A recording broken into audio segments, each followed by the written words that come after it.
بسم اللہ الرحمن الرحیم الف لام را تلك آیات الكتاب وقرآن مبین۔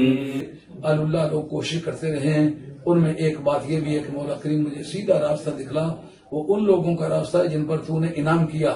اس بات پر بات ختم ہو سکتی تھی، یہ بات کیوں کہ غیر المغضوب علیہم ولا الضالین، یہاں بالاتفاق المغضوب سے مراد یہود ہیں جن پر غضب کیا گیا، اور گمراہ سے مراد عیسائی ہیں۔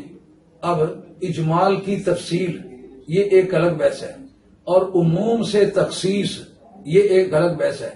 یہ کہ غضب کیا گیا عام لوگ تھے، ان پر بھی غضب ہوا ہے جنہوں نے نوح علیہ السلام کی نافرمانی کی، ان پر بھی غضب ہوا ہے جنہوں نے حضرت ہود علیہ السلام کی مخالفت کر کے احقاف کے علاقے میں انہوں نے سزا پائی ہے، اور مدائن صالح کے علاقے میں صالح علیہ السلام کی نافرمانی کر کے عذاب پایا۔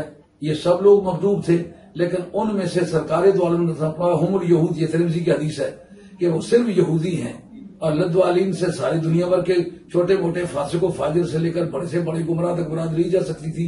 یہ عام تھا، اس کو خاص کر دیا کہ اس سے مراد صرف نصارہ ہیں، باقی کوئی قوم مراد نہیں ہے۔